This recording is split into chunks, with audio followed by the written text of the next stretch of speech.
안녕하십니까. BTV 주간 종합 뉴스입니다. 지난 목요일 많은 눈이 내린 후 날씨가 정말 많이 추워졌습니다. 추운 날씨 속에 서울은 학생들의 교육 예산 삭감 문제와 또 자치구 예산 심사 등 여러 이슈가 발생했는데요. 먼저 서울시 의회를 중심으로 제기된 논란 내용부터 전해드리겠습니다. 서울시가 미디어재단 TBS 지원을 중단하는 내용의 조례안이 서울시의회를 통과한 지 한 달이 지났지만 관련된 논란이 가라앉지 않고 있습니다. 이 조례를 통과시킨 서울시 의회 내부에서 여전히 상반된 의견이 나오고 있습니다. 첫 소식 김대우 기자가 보도합니다. TBS는 그동안 서울시로부터 예산을 지원받았습니다. 관련 조례에 따른 겁니다. 그런데 이 조례를 폐지하는 내용의 조례안이 서울시의회에서 발의됐고 지난달 15일 본회의를 통과했습니다. 제 사항은 가결되었음을 선포합니다. 해당 조례 시행일은 오는 2024년 1월 1일. 이때부터 TBS는 서울시 예산을 지원받지 못합니다. 서울시의회가 이런 결정을 한 지 한 달 정도 지난 지금 시의회 여야의 입장차는 여전히 뚜렷합니다. 서울시의회 국민의힘에서는 과거부터 계속된 문제가 고름이 돼 터져버린 결과란 주장이 나옵니다. 방송으로서의 평양을 없애버리고 공정을 지켜야 된다는 것은 이전부터 왔었던 문제였습니다. 반면 서울시의회 더불어민주당에서는 명백한 시의회의 월권이란 지적이 제기됩니다. 의회 권력이 여기까지 결정할 수 있을까? 이런 부분이 큰 문제라고 생각합니다. 시의회 더불어민주당은 또 서울시의회가 TBS 직원 400여 명의 생존권을 위협하고 있다고 말합니다. 무엇보다 언론을 탄압하는 행위라고 비판합니다. 그러나 시의회 국민의힘은 TBS가 했어야 할 일을 했다면 예산 지원이 중단되는 사태까지 오지 않았다는 점을 강조합니다. 광고는 할 수 없고 출연금은 줄이겠다. 즉 더 이상 방송 운영할 수 없겠다는 뜻이거든요. 이제 이런 부분에 대해서 그 400여 명 임직원분들은 이거야말로 이제 명백한 언론 탄압으로 가는 방통위 방심위가 그동안 해왔던 권고사항을 전부 이행하고 그 권고사항 자체가 사실 평양성을 없애라는 얘기거든요. 그러면 당연히 상업 광고를 내줄 수도 있을 것이고 그렇게 되면 서울시 출연 자금에서 벗어나서 언론의 독립성과 공정성을 2배로 챙길 수도 있는 겁니다. 서울시의회 더불어민주당은 예산 지원 중단 결정이 바뀔 가능성은 없다고 전망했습니다. 다만 시의회가 의결했다고 하더라도 서울시장이 제의할 수 있다고 밝혔습니다. 반면 시의회 국민의힘은 방통위와 방심위의 권고사항을 다 이행하고 정치적 편향성만 해결한다면 대화의 장이 열릴 거라고 내다봤습니다. 그동안 해왔던 BTV 뉴스 김대우입니다. 내년 예산안을 놓고 국회 여야가 갈등을 하고 있는 사이 서울시 의회도 마찬가지 모습을 보이고 있습니다. 특히 올해는 교육청 예산안이 가장 논란입니다. 학교 현장까지 확산하는 모양새인데 저희 BTV 뉴스에서는 이 사안을 자세히 짚어보겠습니다. 먼저 5천억 원이 넘는 교육청 예산안이 왜 서울시 의회 상임위원회 등에서 삭감됐는지 그리고 그에 따른 여야의 입장은 어떤지 살펴봤습니다. 김대우 기자입니다. 서울시교육청이 내년에 필요하다며 편성해 시의회에 제출한 예산안은 12조 9천억 원 가까이 됩니다. 이 예산안을 심사한 교육위원회는 이 가운데 5,600억 원 정도 삭감했고 예산결산위원회는 그대로 통과시킵니다. 깎인 예산안을 자세히 살펴보면 학교마다 기본 살림살이를 하는 데 드는 경비인 학교 기본 운영비 1,829억 원과 서울형 혁신교육지구 사업비 165억 원, 그리고 학교가 필요한 사업을 자율적으로 선택해 운영하는 데 필요한 비용 88억 원, 이 밖에 스마트기기 지원비 923억 원과 전자칠판 설치비 1,509억 원 등입니다. 이 많은 예산이 삭감된 이유는 뭘까? 다수당을 차지하고 있는 서울시의회 국민의힘은 썩은 부분을 도려낸 결과라고 말합니다. 다수당의 그런 힘을 이용한 정치적인 칼질이 아니고 정말 문제되는 사업, 우려가 있음에도 여기에 예산을 투입해야 되는 그런 것들을 우리는 일소하고자 이 예산의 심사를 했고 다 이유가 있고 근거가 있는 그런 예산 조정이었습니다. 서울시의회 더불어민주당은 말도 안 되는 일이 벌어졌다며 개탄스럽다는 입장입니다. 지금 모든 물가가 올라가고 자재비도 올라가고 소위 원유값도 올라가고 있는데 그거에 대한 물가 인상분에 대한 반영분인데 그게 반영분에 그냥 5% 삭감했다. 그게 이유예요. 학교 아이들 교육 예산을 그런 식으로 깎아도 되는 건지. 그러면서 국민의힘이 학교 냉난방비마저 줄였다고 지적합니다. 미래교육에 필요한 각종 장비도 마련하지 못하게 됐다고 강조합니다.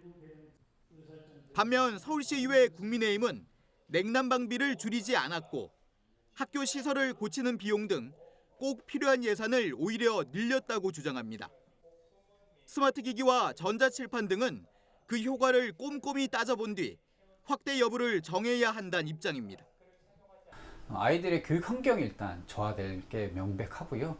그리고 운영비뿐만 아니라 지금 전자칠판도 있고 디봇도 있고 우리가 나가야 될 미래 교육이지 그게 그 선생님이 그걸 못 다루니까 아이들의 교육 환경이 갑자기 바뀌어서 이런 이유로 미뤄야 될 학교 교육이 아니거든요. 시설 개선 예산은 오히려 늘어서 학교가 안고 있는 문제되는 개선이 필요한 사항들은 모두 개선이 되는 사업이 있습니다. 다만 우리가 감액한 건 그들이 근거 없이 증액을 해왔던 본인들도 이게 어떤 근거를 가지고 뭐에 필요하다고 명확하게 얘기할 수 없는 모호한 예산을 가지고 왔어요. 시의회 더불어민주당은 삭감된 내년 예산안이 확정될 경우 학교 현장의 혼란과 차질을 우려하고 있습니다. 서울 30여 개 교육시민단체가 모인 서울교육단체 협의회 역시 비슷한 이유에서 삭감된 교육 예산을 당장 복원하라고 촉구하고 있습니다.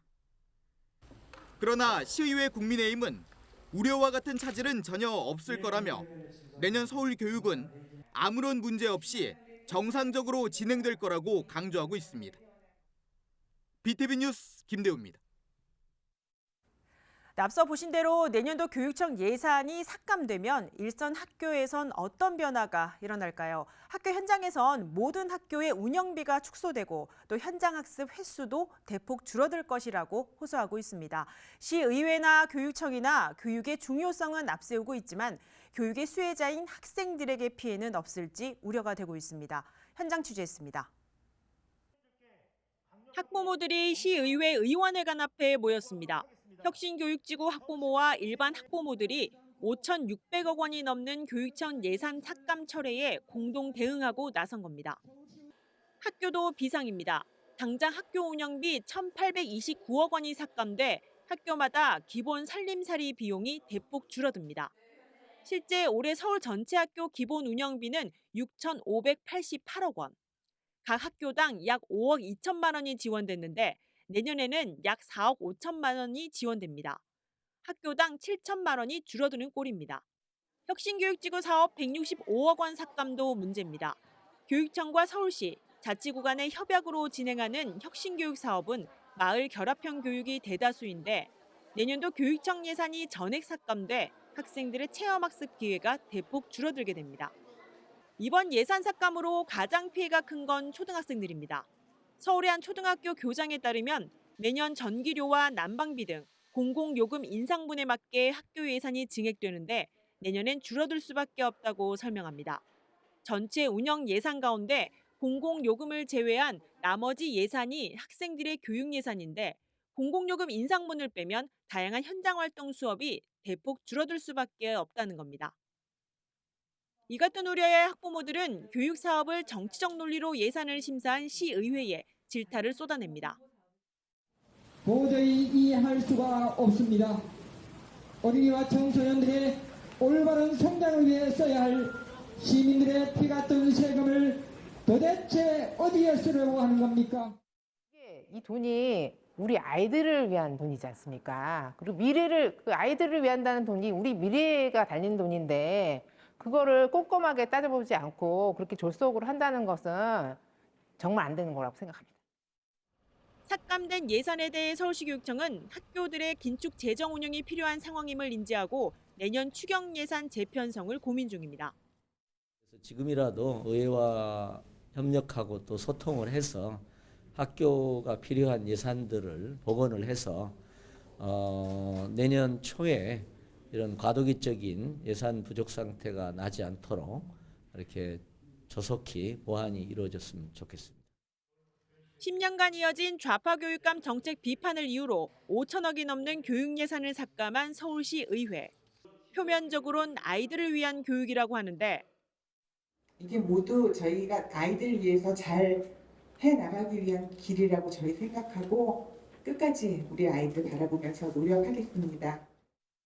정작 학교 현장은 줄어든 예산 때문에 학생들의 교육 경험이 축소될 위기에 처했습니다. BTV 뉴스 강혜진입니다. 네, 서울시 교육청의 예산이 삭감되면 지역의 교육 예산에도 많은 변화가 일어날 것으로 보입니다. 네, 이런 가운데 논란이 됐던 중구의 초등돌봄 운영 사업도 결국 중구청 직영으로 유지됐습니다. 김길성 중구청장과 조희연 서울시 교육감이 비공개로 만남을 가졌는데 중구는 초등돌봄 직영을 유지하고 서울시 교육청은 지속적인 예산 지원을 약속했습니다. 관련 내용 이재원 기자가 취재했습니다. 조희연 서울시 교육감이 약속한 것은 중구형 초등돌봄을 유지하는 선에서 지속적인 예산 지원입니다. 이를 위해 교육청은 관련 조례 제정을 검토 중인 것으로 알려졌습니다. 저희가 예산을 지원해 주려면 이제 보조금 형식으로 예산이 지원이 돼야 되는데 보조금을 지원을 하려면 또 관련 근거가 또 기반을 돼야 되는 그런 내용입니다. 지난 3년간 중구는 초등돌봄을 직영하면서 자체 예산으로 돌봄센터를 운영해왔습니다. 올해 중구형 초등돌봄에 들어간 예산은 71억 원. 막대한 예산과 인력 구조 문제를 들어 중구는 교육청이 다시 돌봄을 운영할 것을 요구해왔습니다. 교육청은 한 교실에 2명의 교사를 배치하는 중구형 돌봄은 다른 지자체와의 형평성 문제로 받을 수 없다는 입장입니다. 두 기관의 입장이 첨예한 상태에서 당분간 중구가 직영을 하고 교육청으로부터 지속적인 예산 지원을 받는다는 데 합의한 겁니다. 교육청과 중구는 현재 정부가 추진하고 있는 초등 전일제 정책 방향이 정해진 후에 이관 문제도 논의한다는 계획입니다. 어떻게 할 것인지 중구에서 현행하고 있는 돌봄 정책을 그대로 유지하고 다만 예산 지원 부분에서는 지금까지 법적 근거가 없어서 지원 못했던 것을 서울시 조례를 신설해서 지원할 수 있는 방향을 근거를 마련하는 것으로 교육청과 중구청 간의 기초적인 논의는 끝냈습니다. 이와 함께 올해 1년간 진행됐던 중구형 방과후 교실은 교육청으로 내년 3월부터 이관됩니다. 중구형 방과후 교실의 특징은 강의, 재료, 간식비 등이 전액 무료. 이를 위해 중구는 27억 원의 예산을 마련해 내년부터 교육청에 지원한다는 계획입니다. BTV 뉴스 이재원입니다. 네, 자치구에서도 내년 예산 심사가 대부분 마무리됐습니다. 네, 이 가운데 내년도 예산을 심사하던 종로구의회 예산결산특별위원회가 예산안 심사를 중단했다가 다시 진행했는데요. 회의 차수를 변경해 새벽까지 예산을 조정하다 국민의힘 의원 2명이 회의장을 퇴장했는데 이유를 들여다봤더니 구의원들이 발의한 사업 예산 조정이 문제였습니다. 관련 내용 취재했습니다. 종로구의회 예산심의회의장이 텅 빈 건 지난 10일 새벽 3시 반입니다. 국민의힘 3명, 민주당 2명, 예결위원 5명이 내년도 종로구 예산 개수 조정을 마무리하던 중 국민의힘 이시훈, 김하영 의원이 회의장을 나갔습니다. 공식 정회도 아닌 상황에서 예결위원이 사라져 종로구 예산 심사는 중단됐습니다. 당초 예결위원들은 9일을 넘겨 새벽에 마무리할 예정이었지만 2명의 의원이 빠져 결국 무산된 겁니다. 이유는 라도균 의장을 비롯해 일부 의원 발의 사업 예산이 편성되지 않았다는 예결위원들의 발언이 나오자 의장에게 확인했습니다.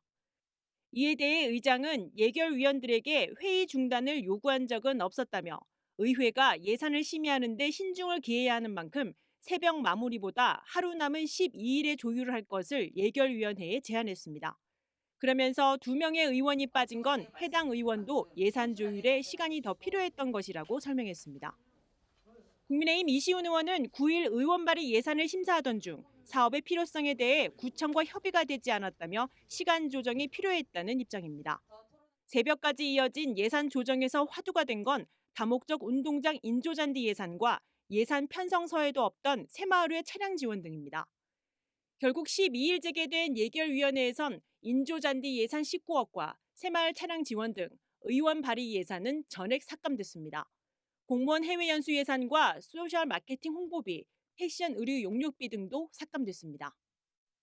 토요일 새벽까지 그냥 올로 풀로 가서 새벽 이른 시간까지 마무리하자는 의견들이 많아서 그렇게 진행을 하고 있었습니다. 하고 있었는데 중간에 이제 본의 아닌 일이 생기긴 했지만은 위원장인 제가 이제 조금 부담이 있더라도 통과시켜 드릴 건 통과시켜 드렸습니다. 그리고 의원 발의 예산 삭감을 이유로 심사 중단 잡음을 일었던 내년 예산 가운데 종로구청 홍보 예산 16억과 총 20억이 넘는 청년 일자리 플랫폼 사업 등의 신규 사업 대다수는 통과됐습니다. BTV 뉴스 강혜진입니다. 네, 앞서 보신 대로 기초의회마다 이 내년도 자치구 예산 편성 심사를 모두 마무리했습니다. 구의원으로 선출된 지 6개월 만에 이 지역의 살림살이 계획표와 또 사업 예산을 보고 심사하는 과정이 쉽지는 않았을 텐데요. 네, 그 내막에 대해서 좀 더 자세히 알아보고자 예산결산 특별위원장을 맡았던 한 분을 저희가 스튜디오에 모셨습니다. 네, 종로구의회 국민의힘 박희연 의원과 함께 이야기 나눠보겠습니다. 안녕하세요. 네, 안녕하십니까. 네, 먼 걸음 하셨습니다. 벌써 기초의회, 종로구에 입성한 지 6개월이 지났습니다. 네, 네. 입성하시고 의정활동 해보신 소감이 좀 어떠신가요? 네. 종로 주민으로만 살다가 의회에 입성을 하니 주민 일대와 그리고 의원으로서의 입장이 벌써 달라 보이고 다르게 이제 시각적으로 다른 면으로 보이게 됐고요. 네. 그리고 일단 정치인으로서 조금 더 책임감 있고 신뢰성 있는 주민들에게 믿음직스러운 모습을 보여드리고 싶고 네. 그리고 아직은 많이는 부족하지만 의원의 그 본질과 네. 그리고 정체성을 조금 더 많이 배우도록 하겠습니다. 네. 이번에 종로구에서 예산결산 특별위원장 맡으셨어요. 네. 뭐 다른 자치구 다 마찬가지로 쉽지는 네. 않았을 것 네. 같습니다. 여러 의견 충돌도 있었겠지만 네. 이번 예결위 하시면서 네. 어떻게 좀 사업 예산 편성을 좀 조율해야겠다 하셨나요? 사실은 작년 대비 한 6.82% 증가한 예산 5,240억을 다뤘는데요. 네. 이게 단순하게 이제 숫자와 집행부와만의 관계가 아니고 우리 구의회 11분의 의원들과 그리고 그 대표를 하는 5분의 예결위원들의 그 5분들의 생각과의 그 차이가 참 어떻게 좁혀져서 완만하게 갈 수 있냐가 아주 큰 핵심이었던 것 같고 네. 지금 집행부는 이제 신임 구청장의 공약 사항대로 일을 처리하게 분주했고 우리 또 이제 과거에 이제 잘못된 부분은 또 과감하게 없애는 네. 사업을 했던 것 같습니다. 그리고 사실 이제 중간에 진행을 하다가 약간 이제 본의 아닌 일이 네. 발생하기도 했지만 네. 결국은 이제 의원 사업이고 구청 간의 사업이고 네. 모든 부분이 다 해결할 수 있는 부분이면 좋은데 그게 재원의 한정이 있다 보니 다 해결할 수는 없고 일단 우선적으로 급한 부분 그리고 주민들이 꼭 필요한 부분 네. 그런 부분을 꼭 저희 의회에서는 집행을 해야 된다고 생각을 하고 예산 통과를 했고요. 네. 그리고 뭐 서운한 부분 또 집행 그 예산 심사 통과하지 못한 부분은 또 추후에 차근차근 하면은 순리적으로 해결해야 된다고 생각을 합니다. 네. 앞서 말씀하신 그 불미스러운 행동을 보면 이제 네. 여론에서도 뭐 국회에서 하고 있는 정당 간의 싸움이 기초의회도 똑같이 벌어지는 것 같다라는 네. 비판도 좀 있었습니다만 네. 어떻게든 조율을 하셨습니다. 네. 그 과정을 좀 평가해 보신다면 어떨까요? 짧게. 네. 일단은 네. 뭐 개인적으로는 사적인 감정으로는 서운하지만은 네. 그래도 이제 그 부분에 대해서는 이해를 해요. 네네. 결국은 이제 주민을 위한 사업인데 구청에서 결론 내어주지 네. 않고 했던 부분이었던 것 같은데 네. 아까 말씀드려도 재원의 한정적인 부분이 있다 보니 네. 이게 본의 아니게 일이 발생된 것 같은데 네. 그런 부분에서 이제 우리 의원들이 최대한 서로 협조하고 이해하고 그러고 넘어가야 된다고 생각을 합니다. 네. 소위를 간략하게 말씀해 주시니까 와 닿습니다. 무엇보다 어느 구나 이 네. 신임 구청장들의 신규 사업 굉장히 많았고요. 네. 그 예산 편성에서도 분명히 적절성을 따지셨을 것 같습니다. 네. 문제는 이 편성된 예산의 집행 후에 이제 감사 네. 역할, 네. 이 감시 역할도 또 의회 본연의 역할인데 거기에 대한 각오도 좀 섰을 것 같습니다. 네. 어떻습니까? 네. 일단 예산도 중요하지만 일단 이 예산을 어떻게 쓰느냐도 이제 중요한데 저희들이 예산을 통과시켜준 대로 잘 적절하게 사용을 했는지 일단은 내년 행정감사 때 네. 아주 단단히 준비를 해야 될 것 같고요. 네. 그리고 일단은 이제 우리 구청장 첫 사업인 만큼 네. 저희 의회도 믿고 사업할 수 있는 부분은 밀어주고 그리고 또 그만큼 신임 있게 일을 처리할 시에는 저희들도 박수를 쳐드려야 되고 네. 또 못한 부분은 또 적절하게 지적을 해서 네. 그 다음 예산 때는 또 더욱더 견제를 네. 해야 된다고 생각을 합니다. 의회 입성한 초선 의원이셨고 네. 그리고 또 예결위원장도 맡으셨고 네, 네. 끝으로 남아있는 의정활동 기간이 더 많습니다. 네. 간략하게 각오 한 말씀 부탁드릴게요. 일단은 표를 의식하지 않고 주민을 위해서 주민의 편리성, 복리를 위해서 최대한 주민 편에 서서 일을 하는 소통하는 자세로 최선을 다해서 남은 기간 동안 열심히 하고 싶습니다. 네, 고맙습니다. 네. 오늘 말씀 정말 잘 들었습니다. 네, 네. 감사합니다. 네, 고맙습니다.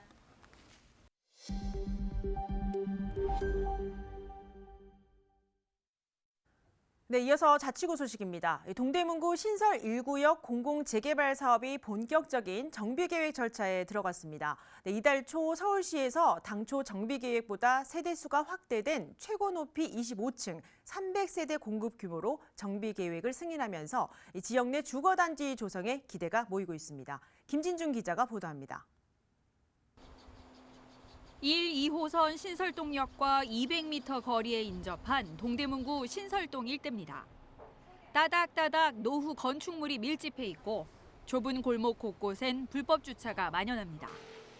지난 2008년 정비구역으로 지정된 이후 장기간 사업이 정체돼 왔던 동대문구의 신설 1구역입니다. 지하철역이 가깝고 인근에 용두초등학교와 대광중고등학교 등이 자리해 입지 조건은 좋지만 열악한 주거 환경은 문제로 제기되었습니다. 지난해 1월 공공재개발 후보지로 선정되고 6개월 만에 주민 동의율 약 70%를 확보하면서 LH공사가 사업 시행자로 지정됐고 7월 말 완료한 사업기획 심의안이 서울시 도시계획위원회에서 통과되면서 사업 추진에도 속도가 붙게 됐습니다. 11,000제곱미터 사업 부지에 공공재개발 용적률 인센티브가 적용되면서 신설동 92-5번지 일대에는 최고 높이 25층, 299세대 아파트가 들어서게 됩니다. 이 중 109세대는 일반 공급, 110세대는 임대주택으로 공급됩니다. 좁은 골목, 도로 등의 특성을 고려해 차량 진출입로와 통학로 배치가 이뤄지고 인근에 성북천을 고려한 외부 공간도 설계한다는 구상입니다. 일대 지역 노후로 주목받지 못해온 신설 1구역. 동대문구는 사업 시행 인가와 관리 처분 인가를 거쳐 2025년 착공, 2028년 준공 및 입주를 목표로 후속 절차를 추진한다는 계획입니다. BTV 뉴스 김진중입니다. 네, 다음 소식입니다. 네, 12월 연말이면 거리 곳곳이 화려했었죠. 네, 하지만 이 뼈아픈 이태원 참사가 다시는 발생하지 않도록 각 자치구에서는 연말연시 유동인구가 몰리는 장소에 대한 안전 대책을 마련하고 있습니다. 네, 이런 가운데 중구 명동 노점들이 대목인 크리스마스 이브에 휴업을 하는 통 큰 결단을 내려 관심을 모으고 있습니다. 이재원 기자가 취재했습니다. 명동 성당 앞 내리막길. 크리스마스 이브에는 매년 많은 인파가 몰리는 대표적인 장소입니다. 쇼핑 가게가 몰려있는 명동 거리도 유동인구에 대한 안전 대책이 필요한 곳입니다. 이에 중구는 울퉁불퉁한 도로를 평탄하는 작업을 연말 연시를 앞두고 진행했습니다. 여기에 민간에서도 통 큰 결정이 나왔습니다. 명동 노점들이 크리스마스 이브에 휴업을 하고 올해 마지막 날인 31일에는 감축 운영에 들어갑니다. 인파가 몰리는 명동 거리의 보행로가 좁아 안전사고의 위험성이 높기 때문에 자발적인 참여로 이루어진 겁니다. 저희가 솔직히 코로나로 인해서 3년 동안 너무 힘들었는데 크리스마스 이브 날 큰 기대를 하고 있었습니다. 근데 저희가 시민들 안전을 위해서 장사를 시기로 결정하게 된 게 자발적으로 휴업하는 노점은 362개소에 달합니다. 우리 상인들의 그 참 안전을 위한 일종의 희생이죠. 거기에 굉장히 감사한 마음을 갖고 또 안전을 확보할 수 있게 돼서 나름대로 노력한 성과가 있어 다행이라고 생각합니다. 휴업 당일 노점상 25명과 구청 직원 25명이 함께 순찰을 돌며 안전사고를 예방합니다. 폭죽 사용과 명동성당 일대 임시 노점을 단속합니다. BTV 뉴스 이재원입니다. 네, 어묵, 꼬치 등을 재사용하지 않도록 하는 조례가 전국에서 처음으로 서울 강서구에 마련됐습니다. 강제사항은 아니지만 이 조례를 통해 어묵, 꼬치 등을 다시 쓰지 않는 문화가 확산하길 기대하고 있습니다. 김대우 기자가 보도합니다. 어묵꼬치는 겨울철 시민들이 즐겨 찾는 음식 가운데 하나입니다. 주로 나무류로 만든 긴 꼬치에 어묵을 꽂아 팝니다. 최근 들어 꼬치를 사골로만 쓰는 점포가 늘고 있지만 일부 점포는 재사용하는 걸로 전해집니다.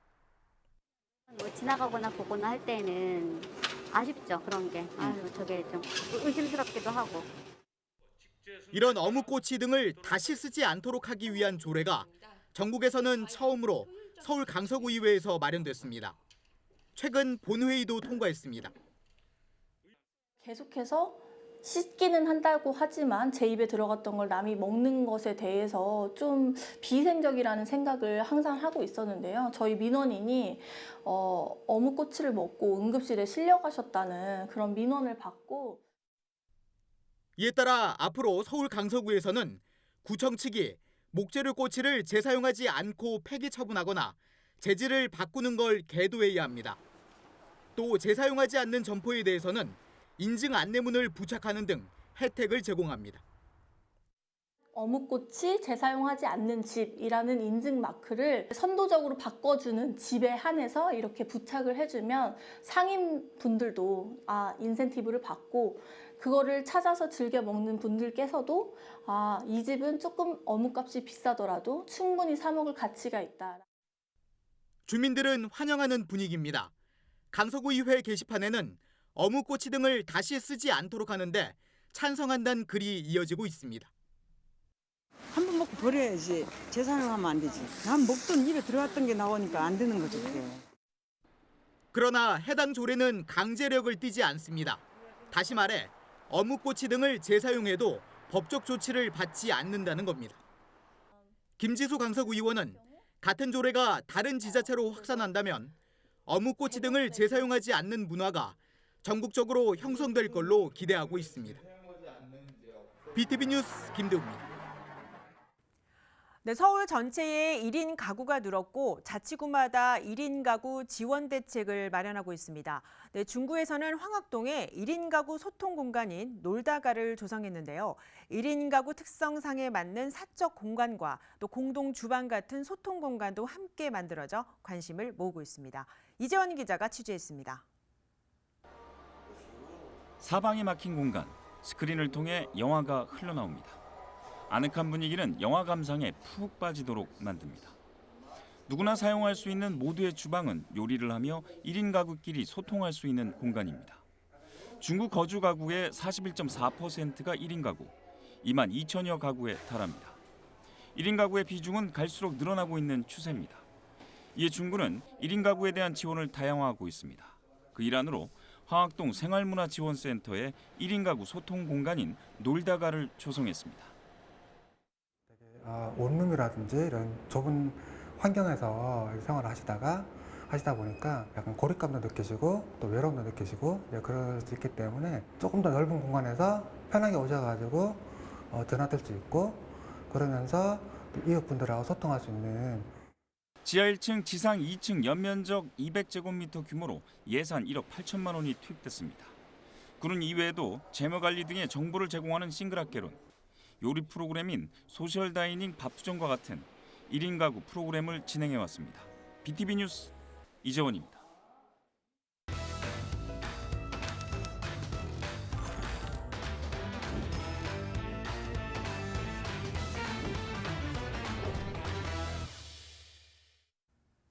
네, 교육부와 시도교육청이 만든 교육 정책을 학생과 학부모 또 교사들이 얼마나 공감하고 있을까요? 네, 이 문제를 해소하기 위해 지난 9일 서울에서 학부모 정책 포럼이 열렸습니다. 학부모와 교사 그리고 교육 전문가 등이 모여 교육 현장에 필요한 정책을 제안했습니다. 네, 현장 내용을 김희경 학부모가 정리했습니다. 지난구에 학부모들이 교육의 주체로 노력해온 여러 가지 활동 성과 공유를 했습니다. 소극적인 수혜자에서 적극적인 부모 시민으로 되기 위한 전문가들과 또 주체자들의 토론도 있었는데요. 여러 가지 활동들을 정책에 반영할 학부모 정책 포럼 현장을 점검해 보도록 하겠습니다. 학부모 리더 교육 연수생들과 일반 학부모들이 참여한 이번 정책 포럼은 학부모 지원 센터장님의 그 활동 보고로 시작이 되었는데 혹시 어떠셨어요? 네, 저도 참여했는데 정말 좋았습니다. 그 자리에 계셨군요. 저도 있었습니다. 서울교육 정책과 철학을 이해하고 또 학부모 토론 역산 탐방단, 학부모 방송국 이런 여러 가지 활동들을 들으니 참 감회가 새롭습니다. 어떠세요? 저도 애들 학교 활동 이알림이 정도로만 그냥 알고 인지하고 있었는데 이번 기회를 통해서 서울 교육 정책과 철학 그런 걸 들여다보게 되니까 아이들의 활동이 이런 거구나 정말 더 잘 이해하게 됐고 또 여러 가지 저도 참석을 했거든요. 그래서 이제 관찰자가 아니고 정말 교육의 주체로서 나도 뭔가 아이들을 위해서 적극적으로 하고 있다 그런 느낌을 받았습니다. 소극적 교육 수혜자여서 적극적인 부모 시민으로 한 발을 내딛는 그런 전문가들의 여러 가지 발제도 있었는데 혹시 기억에 남는 발제 있으세요? 네, 제가 학교 운영에 참여하고 있지는 않지만은 전에는 이제 학교 운영에 내가 그냥 형식적으로 있는 단체라고 생각했는데 학교 운영회를 통해서 그런 학부모의 의견 같은 거를 적극적으로 수렴할 수 있는 좋은 곳이구나. 그래서 학교에서도 이거를 적극적으로 활성화해야겠다는 면에서 이제 저도 좀 건의를 적극적으로 해야겠다 그런 생각을 하게 됐습니다. 학교와 마을이 함께 활동하는 공동체 교육 사례도 공유됐습니다. 핵심은 학교와 마을이 아이들을 함께 키우는 아이들의 배움터인 마을 교육 공동체의 역할이 중요하다는 겁니다. 학부모 정책 포럼을 통해 논의된 여러 가지 제안, 그리고 학부모 의견이 제대로 교육 정책에 반영돼야 한다는 학부모들의 자율적인 발언도 기억에 남는데요. 제도나 학교에서 하는 교육제도가 너무 자기를 힘들게 한다 이런 말을 들었을 때 정책이 좀 뭔가가 더 아이들 중심으로 바뀌어야 되지 않나. 서울시 교육청에서 얘기한 것 같은데 한 사람만을 위한 교육 그렇게 계속 갔으면 좋겠습니다. 학부모가 바라는 교육 현장의 목소리를 귀담아 듣고 우리 교육이 개선될 수 있는 시스템이 필요하다는 여러 의견을 모아봤습니다. 있는 사회적 시스템 같은 것들이 결국 충분히 만들어져야지만 그런 걸 바탕으로 해서 자식에게 자신감을 갖고 자기 삶의 어떤 그런 주인 의식을 가질 수 있는 그런 이제 부모로 성장할 수 있는 것은 아닌가. 그다음에 이 교육 정책에 학부모가 원하는 정책으로의 방향을 만들기 위한 좀 집단 지성으로서의 목소리를 지속적으로 내고. 속에서 마을 교육 공동체에 참여한 경험들, 시민으로서 작은 변화를 만들어 본 것들을 서울시 교육청이 배움으로 인정하는 것부터가 중요하지 않나. 학부모들은 교육의 적극적인 리더입니다. 학부모 정책 포럼을 통해 교육의 필수 요소가 반영된 정책 마련이 되어야 되는데요. 학부모들의 관심과 노력이 필요한 이 시점에서 더욱 확산되길 바랍니다. 지금까지 학부모수첩 김희경이었습니다. 안녕하세요. 다음 주엔 강남 소식을 전하려고 합니다. 강남에 미래교육센터가 생겼다고 하더라고요. 팜플렛으로 보니 굉장히 넓은 우주를 담고 있는 그런 공간 같은데요. 현장에서 한번 확인해 보도록 하겠습니다. 다음 주에 봬요.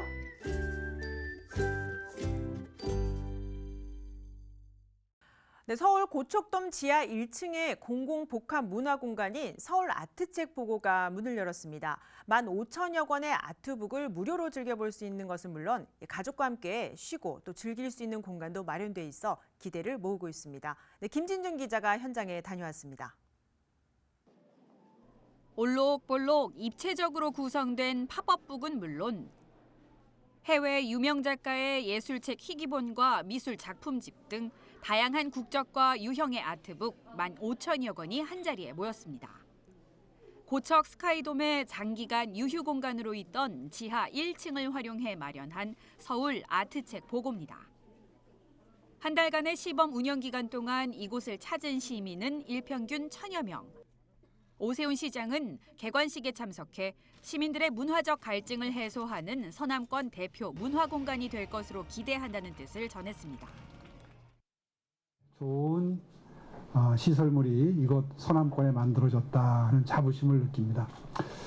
문화 예술을 늘 접할 수 있는 문화 공간, 아이들과 함께 할 수 있는 여유 가족 공간, 이런 공간들이 구로구 곳곳에 만들어졌습니다. 정말 자랑스럽게 생각하고요. 잘 활용해 주시기 바랍니다.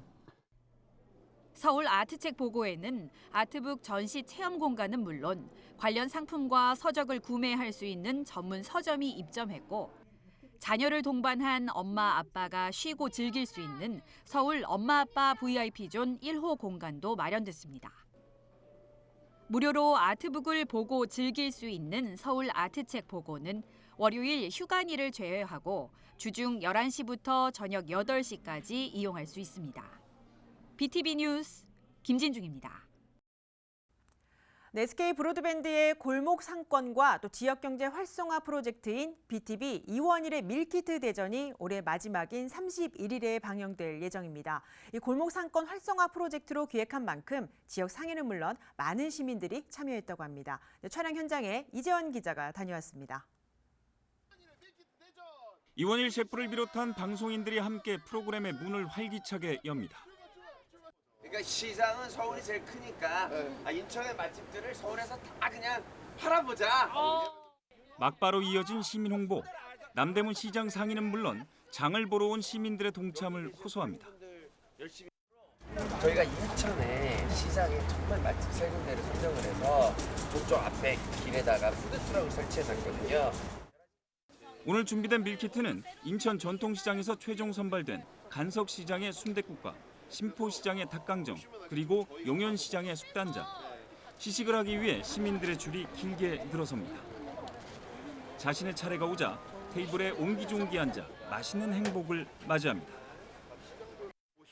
드시면서 보시면 야, 나왔었던 제품들이 저런 거였구나 하고 그 맛을 직접 보실 수 있으니까 여러분 정말 4D로 즐기실 수 있습니다. 맛과 향도 같이 즐기시면서 저희 이원일의 밀키트 대전 함께 해주시면 감사하겠습니다. SK 브로드밴드가 코로나로 활기를 잃은 골목 상권과 지역경제 활성화 프로젝트를 표방하는 프로그램 이원일의 밀키트 대전을 BTV 채널에 편성합니다. 오는 17일 1부를 시작으로 31일까지 총 3부작으로 방영됩니다.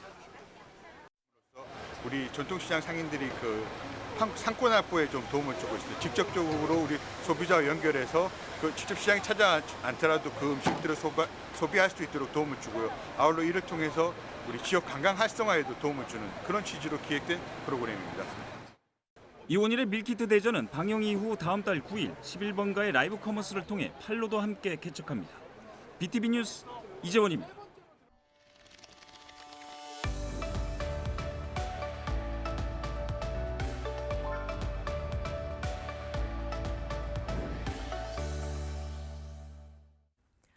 네, 일상의 쉼표가 필요한 시간, 아름다운 문화예술 소식을 전해드리는 이주의 원픽입니다.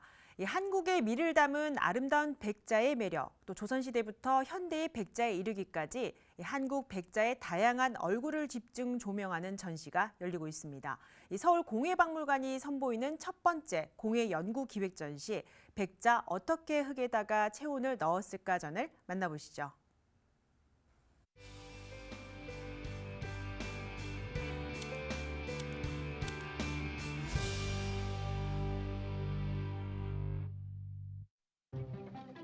이번 전시는 공예박물관이 선보이는 첫 번째 공예 연구 기획전인데요.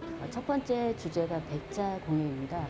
전시 제목이 백자 어떻게 흙에다가 체온을 넣었을까라는 제목인데요. 이제까지 보셨던 백자 전시는 아마도 작품 중심이거나 아니면 히스토리 중심의 전시였다고 말씀을 드린다면 이번 전시는 백자의 제작 방법과 제작 과정에 대한 메시지를 담으면서도 전통 도자기부터 지금 현대 백자까지 다루고 있어서 굉장히 특별한 구성으로 됐다고 말씀드릴 수가 있습니다.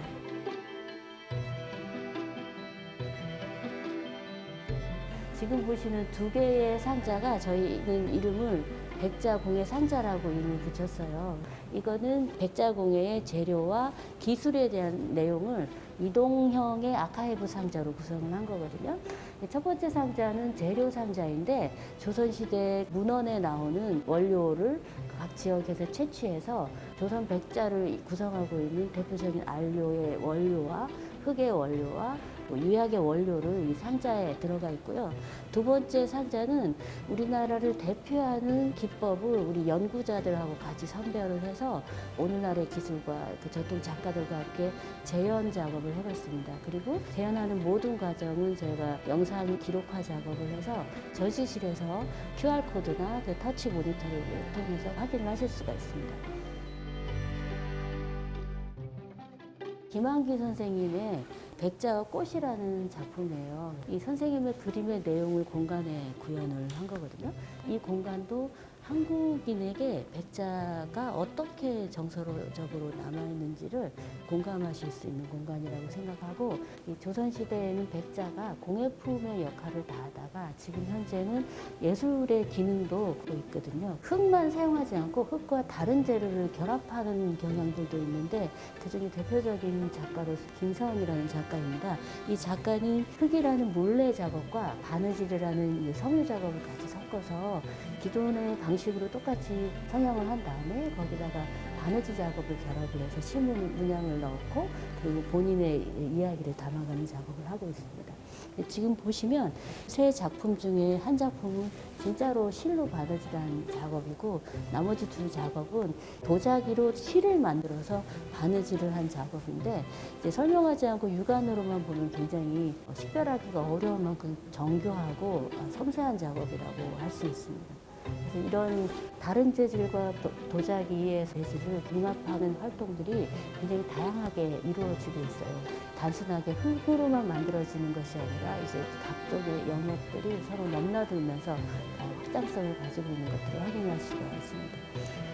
이번에 전시가 볼거리도 많고 또 얻어가고 싶은 만큼 충분히 다양하게 배워갈 수 있는 전시라고 생각하고요.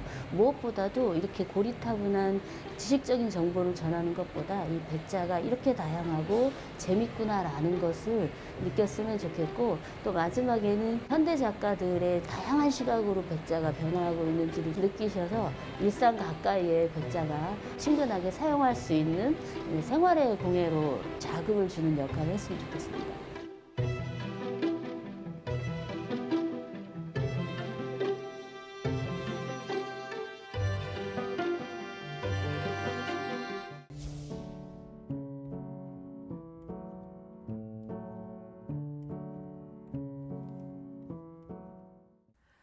정부가 국민 민생이 담긴 예산안 처리를 두고 양당이 싸우는 사이 이 지역도 주민을 위한 예산 처리가 녹록지는 않았습니다.